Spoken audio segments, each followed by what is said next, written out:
Alors on a un exercice des mines, pas très compliqué, mais qui peut paraître un peu surprenant sur le papier. C'est intéressant donc de le traiter. On va se donner une fonction f, qui est C1 de R plus dans R, qui est concave et qui a une limite nulle en plus l'infini. Alors on peut déjà réfléchir à quoi ressemble une fonction qui vérifie ces hypothèses. Donc une fonction concave dans R+, et qui tend vers 0, alors c'est souvent sous la courbe, hein. Enfin, je pense que c'est toujours sous la courbe, ça va ressembler à ça. Alors on peut penser à moins exponentielle de moins x, on peut penser à 1 sur 1 plus x, pour qu'elle soit définie en 0, ou alors on peut penser à 1 sur ln de x. C'est moins évident qu'elle est concave, mais si on dérive deux fois, on trouve bien une dérivée négative, une dérivée seconde négative, pardon. Bon, alors maintenant, on va passer à la suite de l'exercice. On va rentrer dans l'exercice. On va poser g de x, qui est une série. Et on va devoir montrer l'existence de cette série sur R plus étoile, sa continuité sur R plus étoile et son équivalent en 0 plus. Bon, déjà, pour l'existence sur R plus étoile, on voit que c'est nécessaire d'être sur R plus étoile.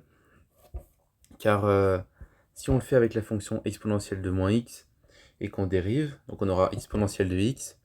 Si on fait si on prend la dérivée, on l'évalue en nx, ça va faire exponentielle de nx. Et ça, ça va pas exister, enfin la série de ce terme va pas exister sur R+, car si on évalue en 0, on a la série des 1, et ça, bien sûr, ça diverge. Donc voilà, tout l'intérêt d'avoir trouvé quelques fonctions, c'est que vous pouvez rapidement réfléchir à ça si on ne vous dit pas l'intervalle sur lequel prouver l'existence. Ok, donc maintenant, voilà, on va le faire. Alors là, comment le faire? Alors on peut réfléchir à plusieurs choses, on peut essayer de majorer. Vu qu'f' est décroissante, on peut essayer de la majorer par... c'est ce à quoi j'ai réfléchi, peut-être faire apparaître des télescopages, ou alors utiliser f de lambda x plus 1 moins lambda y, qui est supérieur ou égal à lambda f de x plus 1 moins lambda f de y. Mais bon, ça va mener à rien. Et en fait, il faut se dire, faut prendre un peu de recul et se dire, ok, on a une fonction qui est décroissante, donc f concave, ça implique que f' est décroissante. Et quand on a une fonction décroissante, en fait, le plus simple auquel on doit penser, c'est la comparaison série intégrale. Parce qu'on a alors f' de kx qui est supérieur ou égal à l'intégrale entre k et k plus 1 de f de tx dt, et qui est plus petite que l'intégrale entre k-1 et k de f de tx, de tx dt. Donc ça nous fait simplement 1 sur x f de tx. J'ai sauté. Je suis allé un peu vite, j'ai sauté une étape. Donc là, on va passer à la somme. On peut bien sûr sommer entre 1 et n, car ici, on va avoir du 0 en bas. Et il n'y a pas de problème pour f' en 0, car f est C1 sur R+. Donc on a la somme de k égale 0. Non, on va directement passer à l'intégrale. Donc on a l'intégrale de 0 à n de f' de tx dt, qui est supérieur ou égal à f' à la somme de k égale 1 à n de f' de kx. Donc là, bien sûr, on retrouve notre série, qu'on va faire tendre vers n vers plus l'infini, et qui est supérieur ou égal à l'intégrale de 1 à n plus 1 de f' de tx dt. Et ça, donc ça c'est égal à 1 sur x fois f' de... Non, f.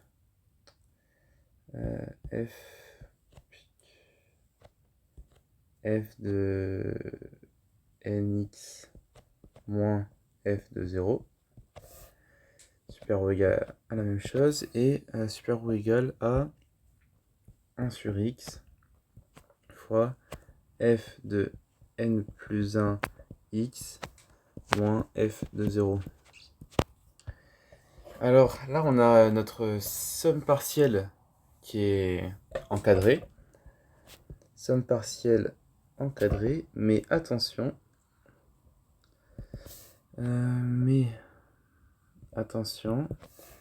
a f' pas à signe constant.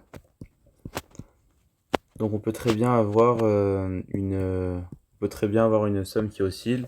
Par exemple, la somme des moins 1 puissance n, bah, du coup celle-là elle est plus grande que moins 1, elle est plus petite que 1, mais pourtant la série n'existe pas. Donc voilà, il faut faire attention. Mais ici ça va marcher, car donc on peut peut-être faire des trucs compliqués tout ça, mais moi je pense qu'on a simplement à dire que f' est décroissante, donc il existe un A appartenant à R, tel que pour tout x supérieur ou égal à A, f' de x de signe constant. Car à partir du moment où elle va changer de signe une fois, si elle change de signe une fois, eh ben, elle ne changera plus de signe ensuite. Voilà.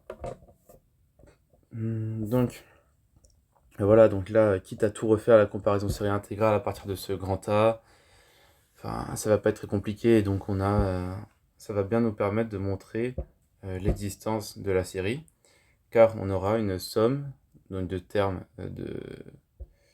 qui seront tous de même signe, qui va être encadrée. Et donc bien sûr qu'on va faire qui va être encadré par des termes qui ne dépendent pas de n. Alors ça je l'ai pas dit, mais c'est parce que f de nx ça tend vers 0, f de n plus 1x ça tend vers 0. Donc on peut majorer f de nx et f de n plus 1x, et donc voilà, on va avoir un encadrement qui ne va pas dépendre de n, et donc en fait on a une suite qui va être soit croissante, soit décroissante, et qui sera encadrée. Donc par le théorème de la limite monotone, on aura bien que la série converge, que la série existe. Donc série de g de x existe. Non, pardon, c'est g de x directement. Donc g de x existe sur R plus étoile. Moi j'ai pas écrit, hein, mais normalement j'ai assez bien expliqué. Voilà. Et là, bon, on va directement passer à l'équivalent, hein, car là on obtient l'équivalent. On a la série, donc on a la série directement de n égale 0 à plus l'infini de f' de nx qui est plus grande que moins f de 0 sur x et qui est plus petite que f de nx, non, qui est plus petite que moins f de 0 sur x. Ah non, j'ai oublié là. Là, c'était pas 0 ici. C'était x. Quand on évalue en 1. Tac. Or, f continue en 0. Donc, on peut directement passer la limite. Le f de x va se transformer en f de 0. Et on va avoir série de n égale 0 à plus l'infini de f' de nx qui va être équivalent à moins f de 0 sur x. Et maintenant, on va pouvoir passer à la continuité en R plus étoile. Donc le problème, il est en 0. Enfin non, on va pouvoir montrer la continuité sur tous les segments. On va prendre soit A appartenant à R plus étoile. Alors on considère I qui est égal à A plus l'infini. Et là, soit X appartenant à I. On a f' de nx qui est plus petit que f' de ax, de an. Car f' est décroissante, c'est toujours le même argument, c'est à ça qui nous sert la concavité. Et donc maintenant on peut même passer à la valeur absolue. Voilà, f' de an. Et là on a la convergence normale. Donc convergence normale, ça c'est par définition de notre série. On a dit g de x existait sur R plus étoile. Donc là on est bien sur R plus étoile, puisque A appartient à R plus étoile. Et donc ça c'est, voilà, bon, je peux l'écrire, hein. terme d'une série convergente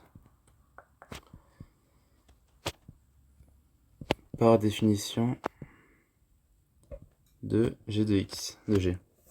Donc convergence normale, donc convergence uniforme, de plus, ça faut le dire quand même, j'ai oublié, on a x, la fonction qui a x associée f' de nx qui est continue, car notre fonction elle a prise C1. Et donc, on a bien G qui est continu sur R plus étoile. Donc en fait, simplement, de le faire sur tous les éléments, ça permet de le faire sur R plus étoile, car si on prend un point qui appartient à R plus étoile, on peut prendre par exemple ce point divisé par 2, et là donc le premier point sera compris dans un intervalle tel qu'on a créé I, et donc on pourra le démontrer de cette façon-là. Voilà, très bien. Merci.